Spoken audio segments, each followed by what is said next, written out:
Life has a way of testing us. It whispers lessons quietly, sometimes through the people we care about the most. And one of the toughest lessons is realizing someone you value might not give you the attention you deserve. When he ignores you, it doesn't always mean you've done something wrong. It doesn't define your worth. But in those moments, there's a danger, a trap many fall into without realizing it. Today, I want to share 5 critical mistakes you must avoid when he ignores you. Not just so you survive the pain, but so you emerge stronger, wiser, and more in control of your life. When he starts ignoring you, the first instinct that hits almost everyone is to chase. It's that sudden rush of panic in your chest, that tightness in your stomach, the endless questions that flood your mind. Why isn't he replying? Did I do something wrong? What did I say?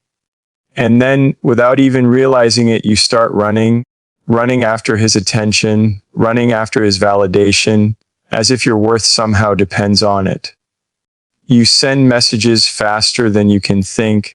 You check your phone every few minutes, and you find yourself composing texts in your head that you will never send because somehow you know they are too desperate.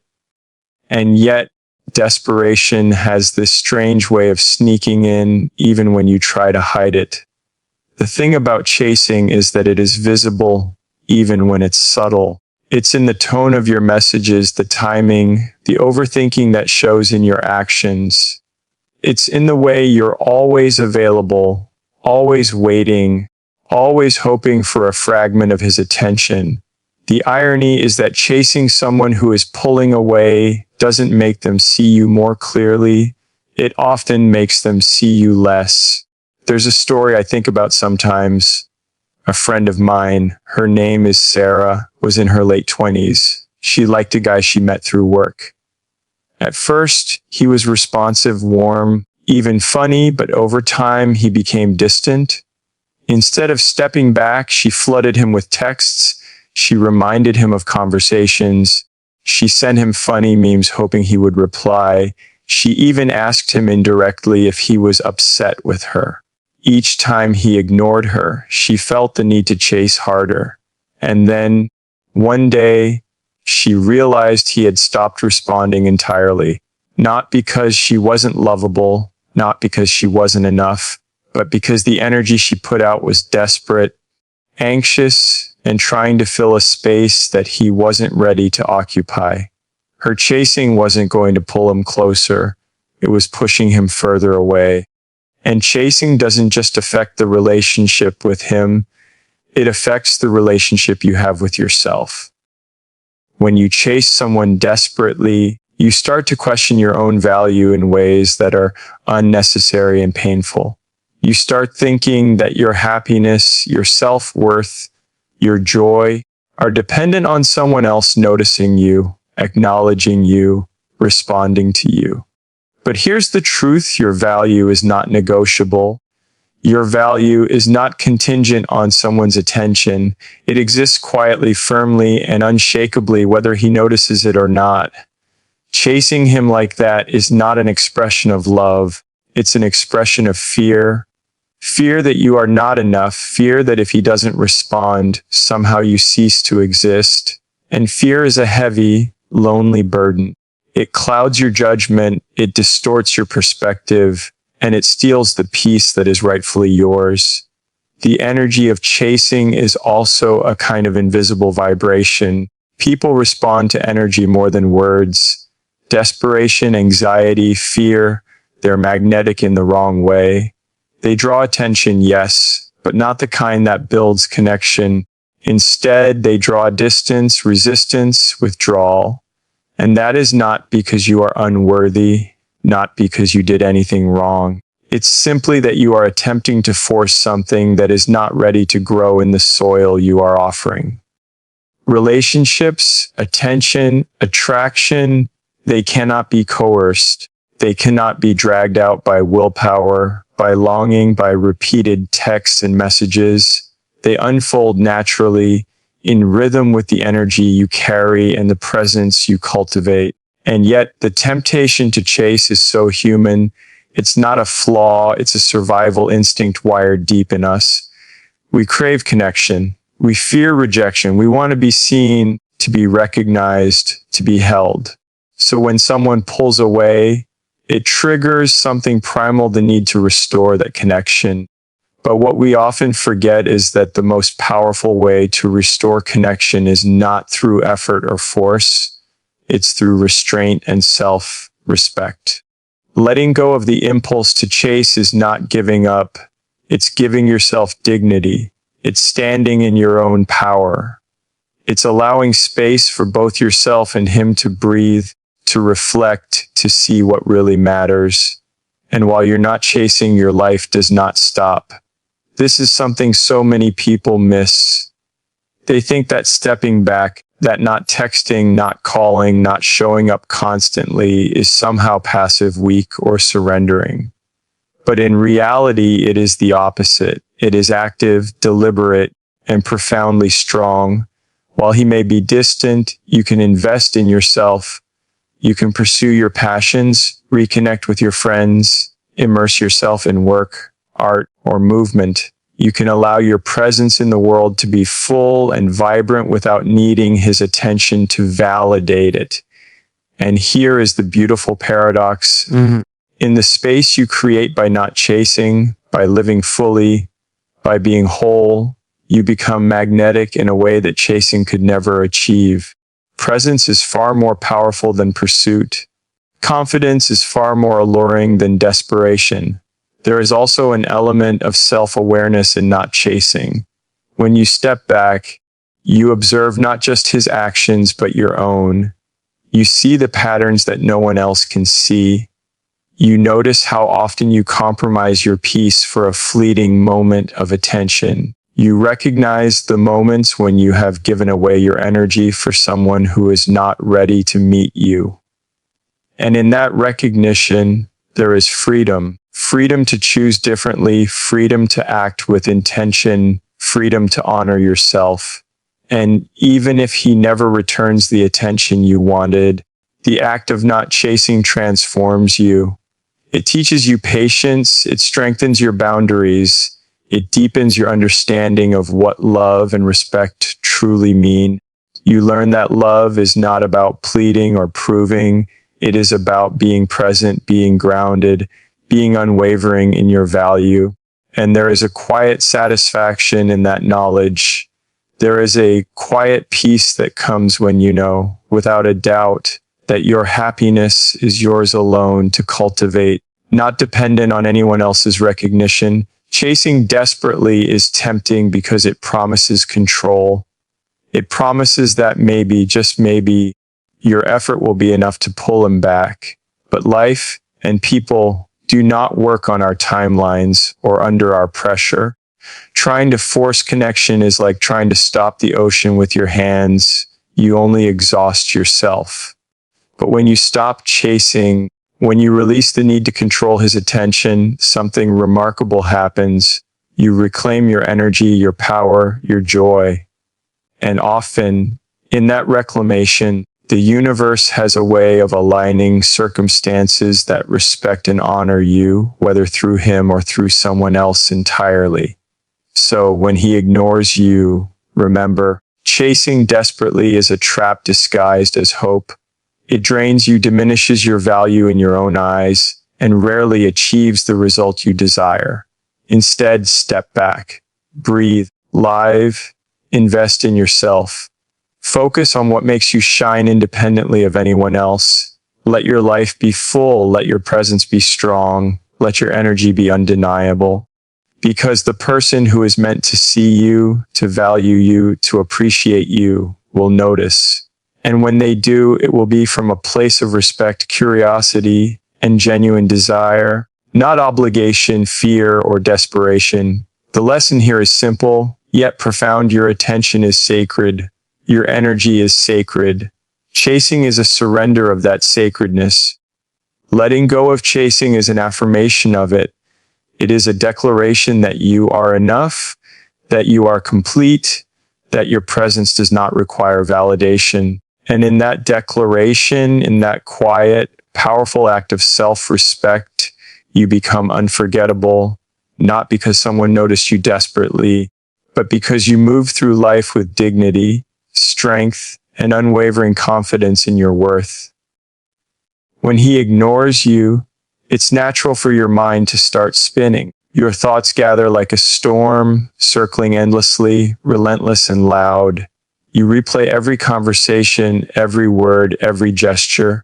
You search for signs in the smallest details, trying to decode something that might not even exist. Did I say something wrong? Did I overstep? Am I not enough? You begin to dissect yourself, your actions, your intentions, as if a single mistake can explain why someone else has chosen distance. And when this happens, overthinking starts to take root. Overthinking is dangerous because it feels like control. It convinces you that if you can just analyze enough, plan enough, or understand enough, you can somehow fix the situation. You start constructing endless scenarios in your head.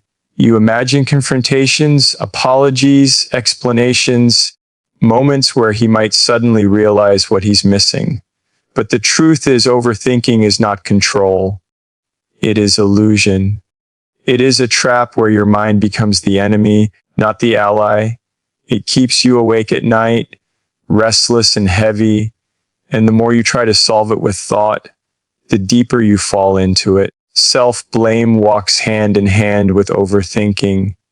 You start to believe that if he is distant, it must be because of something you did.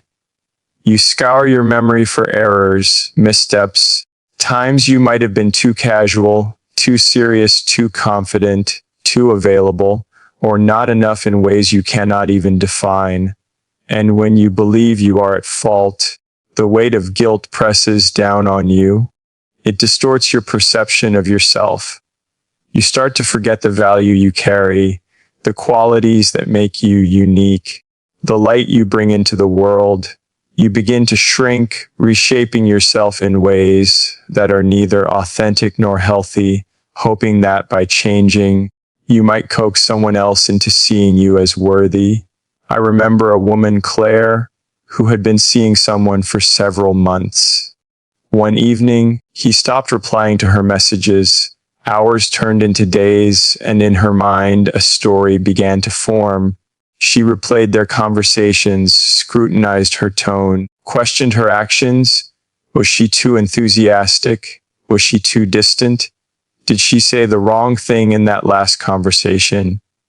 The more she thought, the more anxious she became. Her mind created elaborate explanations, many of which had no basis in reality.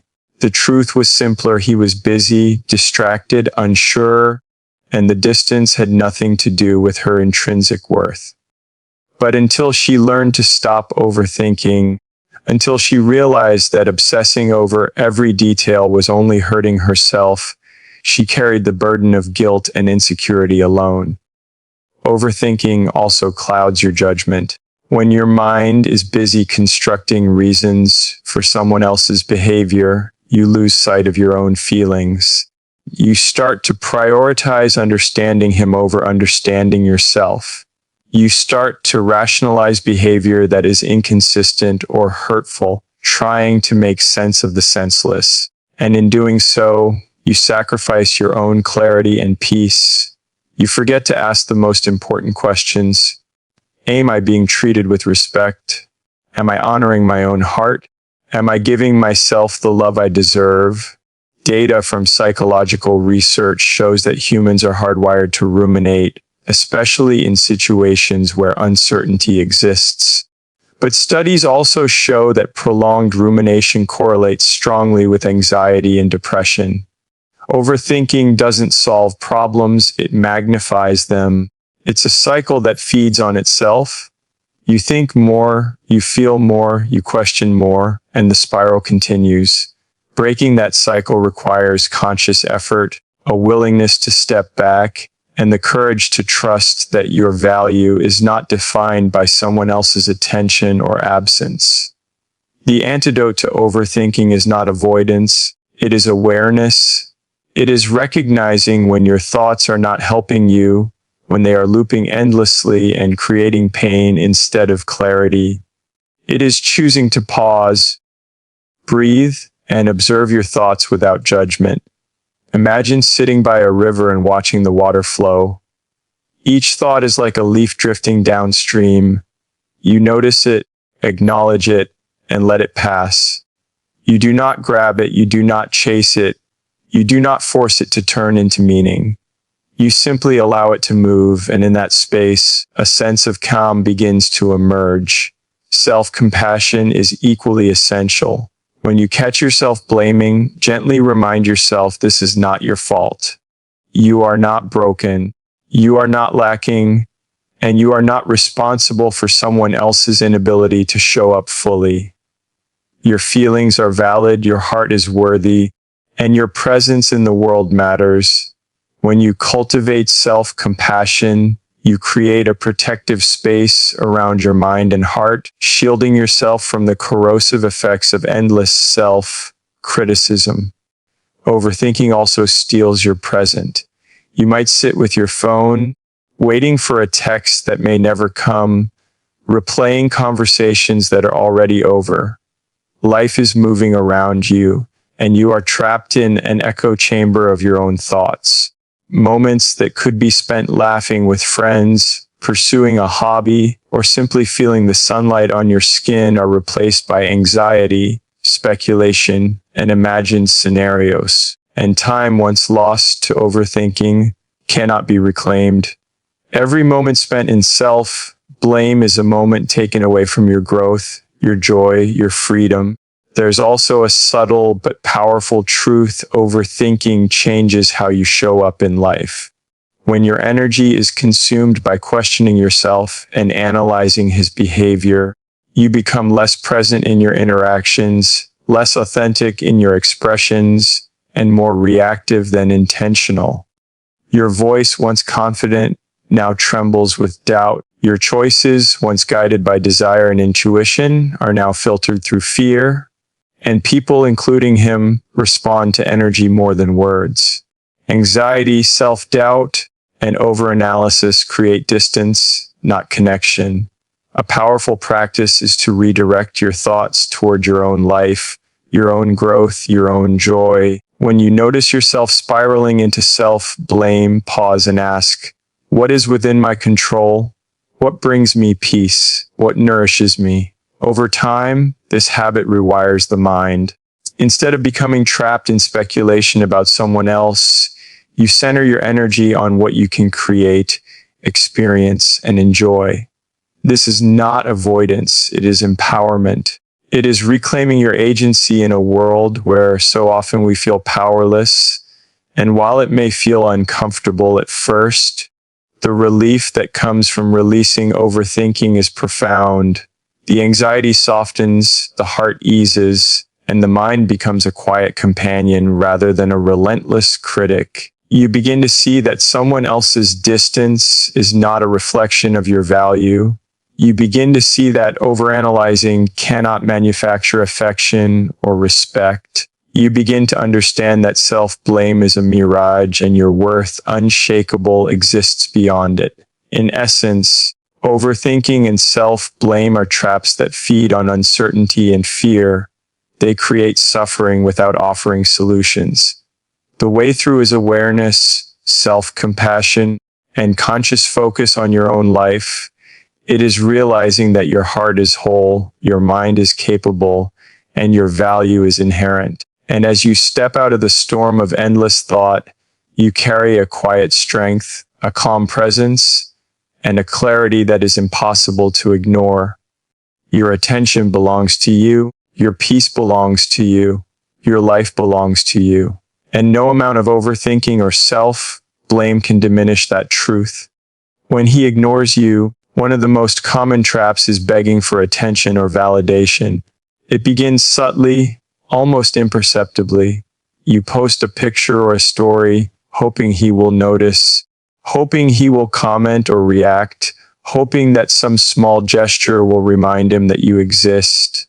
Maybe you send a text that is carefully crafted to be witty, clever, or vulnerable, hoping it will spark a response. You want him to see you, to acknowledge you, to confirm that your presence matters to him. And at first, it feels harmless.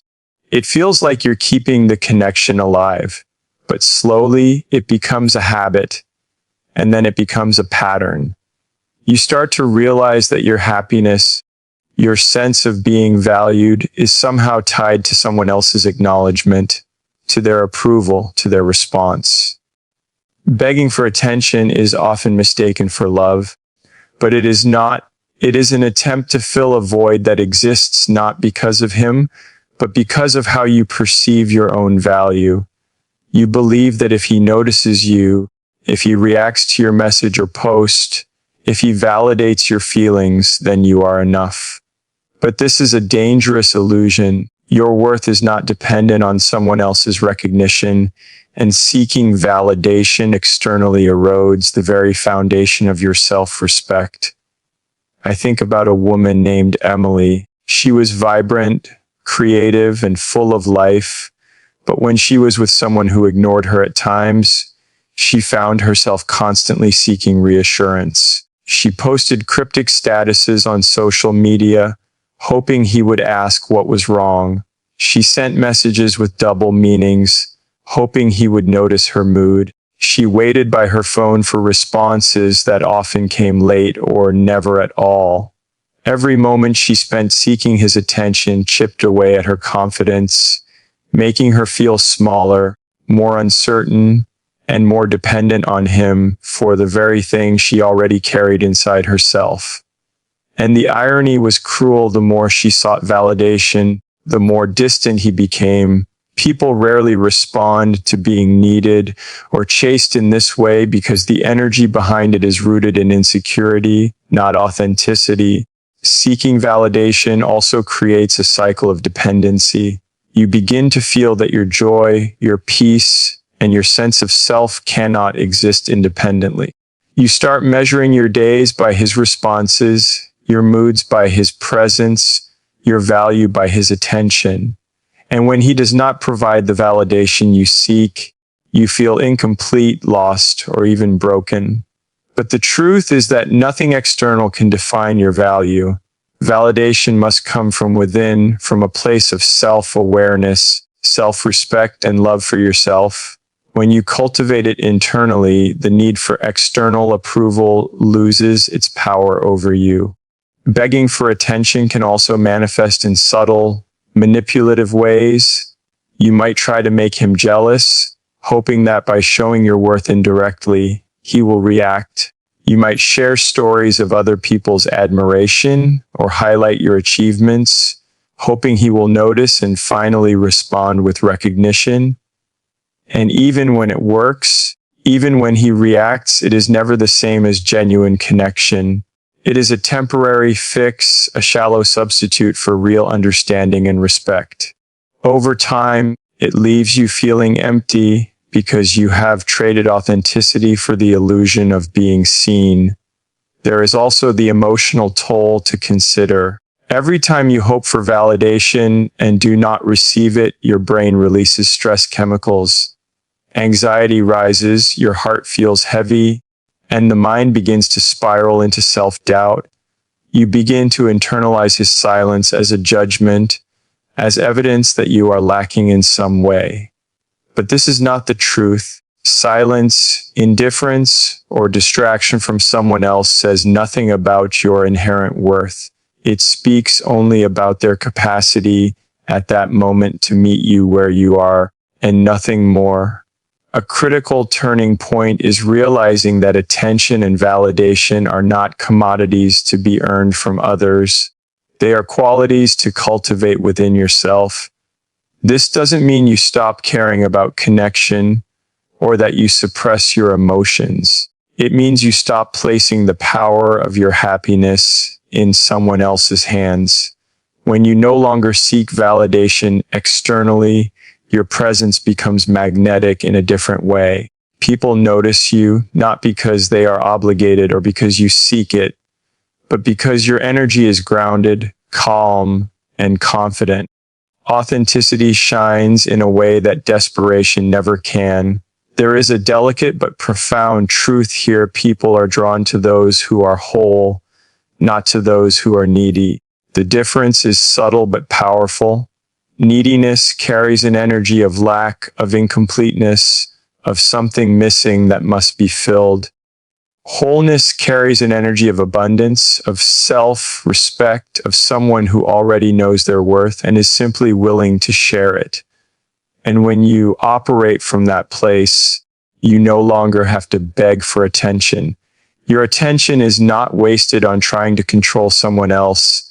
It is given freely and joyfully, and the ones who value it respond naturally.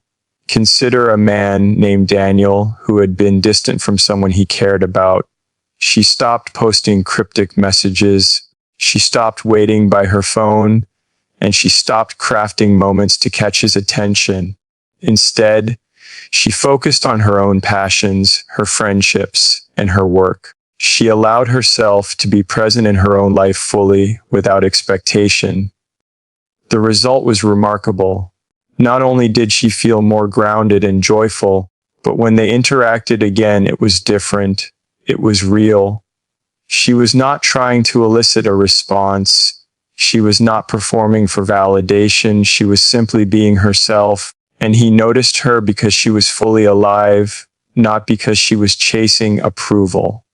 This is the transformative power of letting go of the need for validation. It teaches you patience. It teaches you dignity, and it teaches you that your self-worth is independent of anyone else's acknowledgement. It allows you to move through the world with grace, to be fully present, to engage authentically, and to create connections that are rooted in respect, not desperation. It allows you to reclaim your energy, your confidence, and your joy. Begging for attention may seem like an easy solution in the moment. It feels like taking action, like doing something to restore connection. But the irony is that the strongest actions are often those that feel like inaction.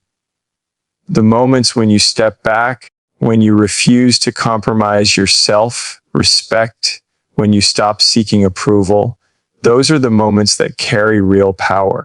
They are the moments when you reclaim your narrative, your voice, and your heart. Ultimately, begging for attention or validation is a surrender of your own authority over your life. It is a subtle form of giving away your power to someone who may or may not deserve it. But when you choose not to seek validation externally, when you cultivate your own sense of worth, when you invest in yourself instead of chasing someone else's approval, you transform not only your experience of the relationship, but your experience of yourself. You move from a place of lack to a place of abundance, from anxiety to calm, from fear to strength. You begin to see clearly that your presence is enough, your energy is enough, your worth is enough.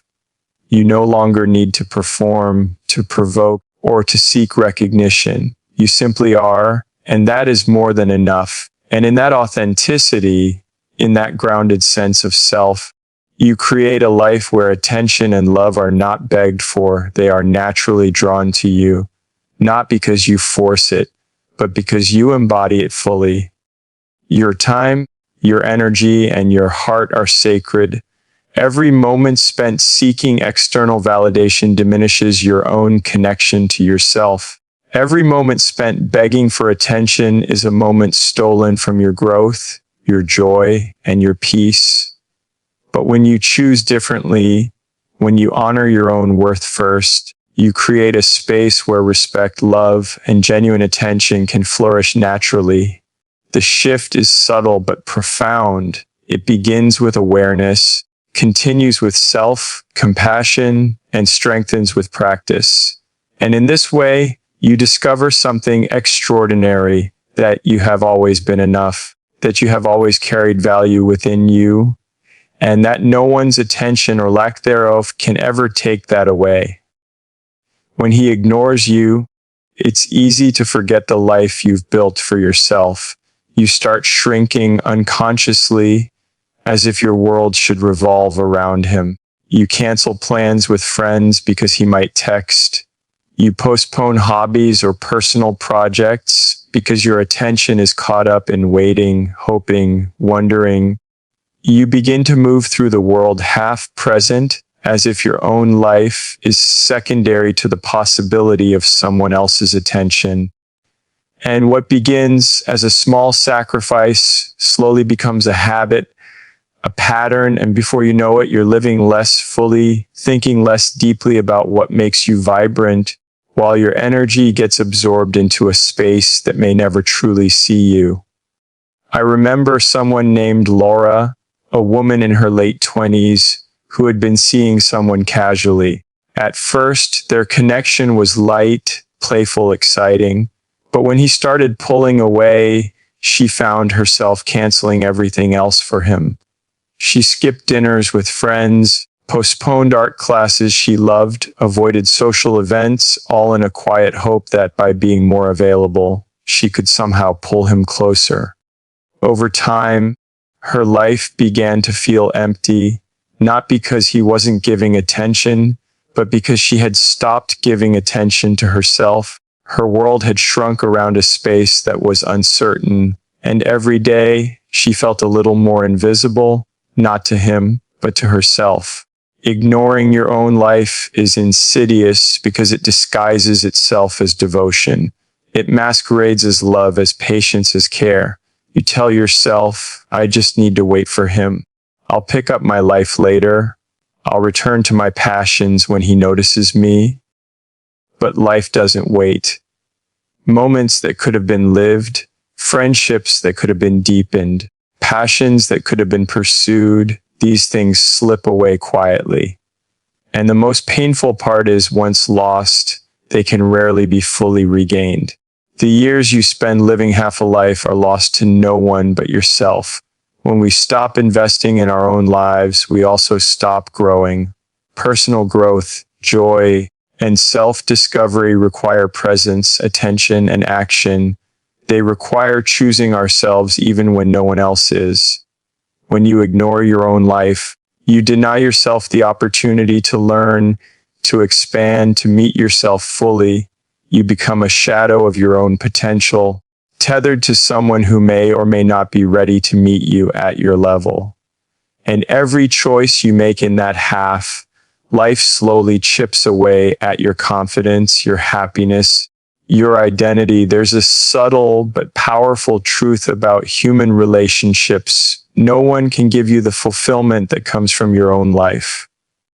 Attention, affection, love, they can enhance your joy, they can create shared moments of beauty, but they cannot replace the richness of a life fully lived.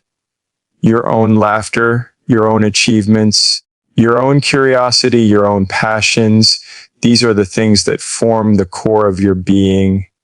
And when you ignore them, when you place someone else's behavior above your own experience, you surrender that core, leaving yourself hollow, waiting for validation that may never come. Consider Mia, a young woman who loved to dance. When she started dating someone who became distant, she stopped going to rehearsals. She skipped performances. She told herself she would return once things were better between them. Months went by, and she felt restless, frustrated, and disconnected from herself. Then, one day, she decided to go back to the studio, not for him, not for anyone else, but for herself. The moment she stepped onto the floor, she felt alive again. She realized that the joy, the energy, the connection she craved externally had always existed inside her. It had just been waiting for her to claim it. By returning to her life, she didn't just regain herself, she became magnetic, vibrant, and undeniable. She realized that ignoring her own life had only delayed her own happiness, and once she re-engaged with herself fully, the need for external attention became secondary. Ignoring your own life also teaches others how to treat you. When you stop prioritizing your own passions, your own time, your own well-being, You unconsciously signal that your energy is disposable, that your presence is negotiable. People respond to the energy you project.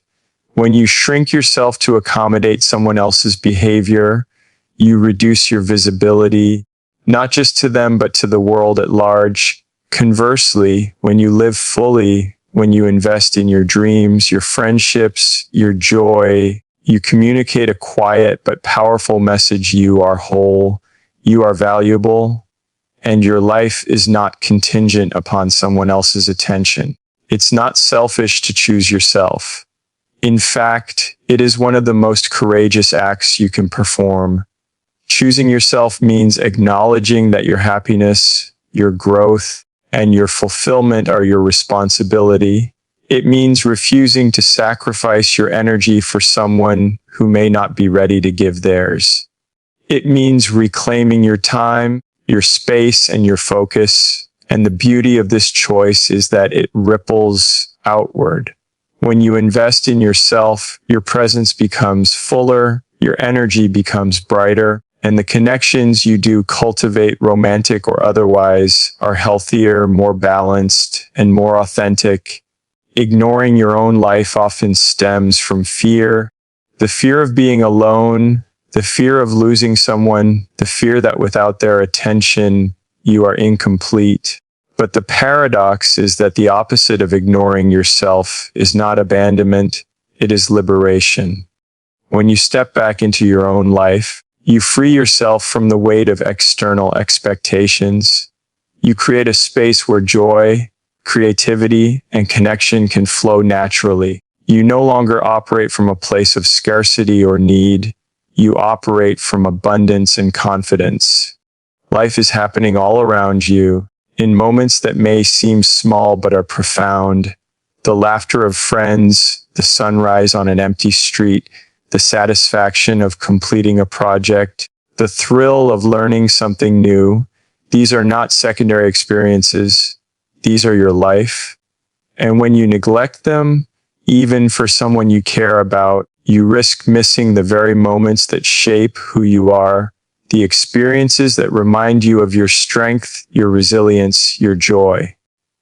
Reclaiming your life is a process. It begins with small steps, returning to hobbies, reconnecting with friends, dedicating time to things that ignite your soul. It continues with larger acts, pursuing a goal you postponed, setting boundaries around your time and energy, saying no to situations that pull you away from yourself. Each act is a declaration that your life matters, that your presence matters, and that your energy is not to be spent waiting for someone else's acknowledgement. And when you fully embrace your own life, something remarkable happens. The anxiety and tension created by being ignored dissolve. You feel grounded, secure, and radiant in a way that does not rely on external validation. Your presence becomes magnetic not because you are performing or chasing, but because you are fully alive. People notice that energy. They are drawn to it naturally, not because they must respond, but because it emanates authenticity, strength, and self-respect. Ignoring your own life is a quiet trap, subtle and convincing, but the path out is clear. Step into your own life. Invest in your passions, nurture your growth, honor your energy, and cherish your time. Do not allow someone else's distance to shrink you, postpone you, or diminish your presence in the world. The life you are living is yours alone, and it is too precious to be placed on hold for someone who may not recognize your value. When you choose yourself first, everything else aligns in ways that respect and honor the life you have created and the person you are becoming. When he ignores you, there is a temptation that almost everyone feels at some point, the temptation to force communication. You feel the weight of silence pressing against your chest, and in that pressure, your mind tells you that you must act, that you must say something, that you must reach out, clarify, explain, or confront. You start sending messages, calling, maybe even showing up, hoping that if you apply enough effort, you can make him respond. And at first, it feels like the right thing to do. It feels like action, but forcing communication is not action. It is a form of compulsion, a response rooted in anxiety, fear, and the illusion of control. Forcing communication is a trap because it assumes that someone else's willingness to engage can be manufactured by persistence. You believe that if you send enough messages, if you call enough times, if you pressure enough, he will finally respond in the way you hope. But people are not machines, and relationships are not programs you can debug.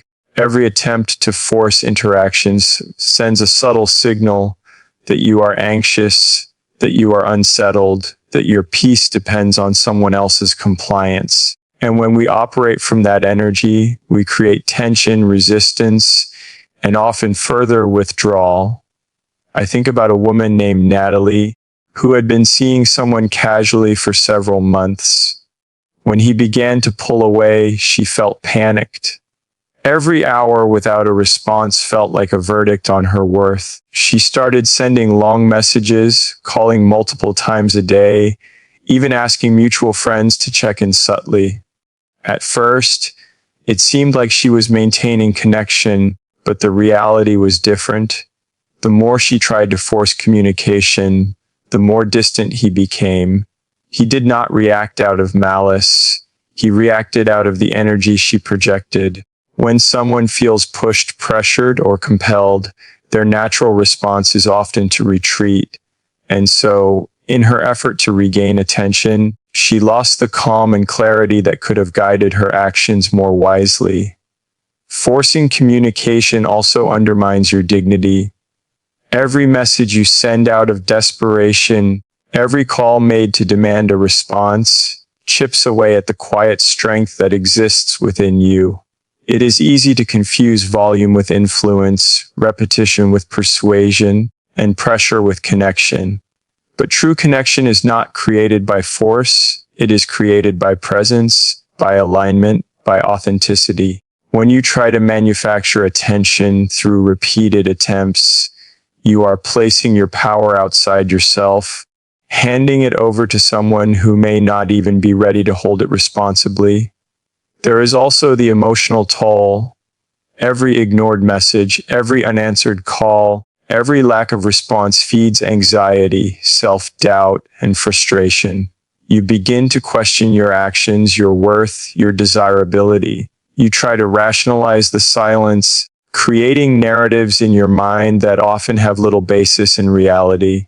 And in this cycle, your energy becomes consumed not by your life, your goals, or your growth, but by someone else's choices and timing. You forget that your energy is sacred, that your attention is precious, and that no one else has the right to dictate your peace or your presence in the world. Trying to force communication also distorts your perception of the relationship. You start to believe that persistence equals affection, that effort equals love, that pressure equals care. But the reality is the opposite. Love and care cannot be manufactured through insistence. They are revealed naturally through presence, respect, understanding, and shared energy. When you force engagement, you may get a reaction, but it is rarely genuine and it rarely strengthens connection. Instead, it often breeds resentment, tension, and distance. A transformative story comes from a young man named Ethan. He had been growing distant from someone he cared about deeply. In response, she tried to force communication, sending long texts, calling unexpectedly, and asking probing questions whenever he appeared distant. The outcome was predictable. He withdrew further, and she felt exhausted and powerless. But then she made a conscious shift. She stopped sending messages impulsively, stopped calling for explanations, and allowed space for the silence to exist without judgment. She focused instead on her own life, her own work, her own passions. And something remarkable happened. Not only did her anxiety fade, but when they finally communicated, it was with clarity, calm, and authenticity. The conversation was deeper, more meaningful, and more connected than any of the previous attempts forced by fear.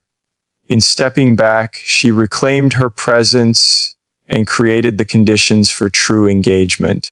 The lesson here is subtle but powerful. Communication cannot be forced because connection cannot be coerced. Trying to compel someone to respond is not only ineffective, it is draining, destabilizing, and often counterproductive. The only sustainable way to invite connection is through self-respect, presence, and alignment with your own energy. When you are calm, grounded, and engaged fully with your own life, your interactions become intentional, measured, and genuine. This is far more compelling than any number of messages, calls, or attempts to force acknowledgement. And yet, letting go of the impulse to force communication is not easy. The mind resists it, the heart longs for reassurance, and the body feels restless. But this resistance is a signal, not a failure. It is a sign that you are confronting your attachment, your need for control, and your desire for external validation. The choice to step back is a choice to reclaim your own authority over your life, to honor your peace, and to recognize that you cannot manufacture someone else's readiness or willingness to engage. Forcing communication is also a symptom of impatience. We live in a world of instant messages, rapid responses, and immediate gratification.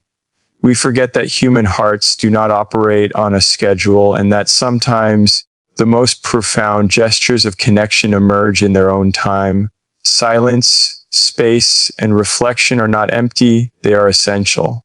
They allow people to process, to reflect, to recognize their own feelings without the pressure of compulsion. By respecting that space, you create conditions for genuine, unforced engagement. It is also an act of courage to stop forcing communication.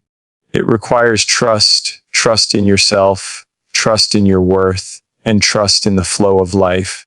You acknowledge that your presence, your attention, and your energy are valuable, and you refuse to expend them on someone who is not ready to meet you with the same integrity. You prioritize your own life, your own peace, and your own growth, and in doing so, you cultivate an energy that is magnetic, authentic, and undeniable. When you stop forcing communication, you shift from reactivity to intentionality. You no longer act out of fear, anxiety, or insecurity. You act from clarity, calm, and alignment with your own priorities. You engage with others not because you are desperate for their attention, but because you are fully present, fully alive, and fully yourself. And in that presence, you create opportunities for connection that are honest, mutual, and meaningful. Every attempt to force a response diminishes the quality of your engagement and the integrity of your energy. Every act of patience, self-respect, and self-alignment strengthens it. The choice is yours to be reactive, anxious, and pressured, or to be calm, grounded, and intentional. And when you choose the latter, you discover something remarkable, that communication, when it occurs naturally, carries far more weight, depth, and authenticity than anything forced could ever achieve. Your attention, your time, your presence are not commodities to be exchanged for validation or response. They are sacred, and when you guard them, you create the space for relationships that honor your energy, respect your boundaries, and respond naturally. Trying to force communication may feel like effort, but real effort is choosing yourself, your peace, and your life first. It is cultivating the conditions for genuine connection rather than attempting to manufacture it through pressure. And in the quiet strength of letting go, in the deliberate choice not to force, you reclaim your power, your clarity, and your peace. You move from fear to confidence, from anxiety to calm, and from compulsion to authenticity. You allow life to unfold in its natural rhythm, and in doing so, you create the conditions for the connection you deserve, one that is unforced, genuine, and deeply meaningful. Remember, this being ignored is not a reflection of your value. It's an invitation to rediscover yourself. Your attention, your energy, and your love are precious. Don't waste them on someone who isn't ready to meet you halfway. Strength is quiet. Confidence is calm. Self-respect is unwavering. When you avoid these mistakes, not only do you preserve your peace, you transform it into power. So, don't chase, don't overthink, don't beg, don't forget yourself, and don't force communication. Walk your path with dignity and watch life unfold in ways you never imagined. You deserve someone who sees you, but even if they don't, you're already enough.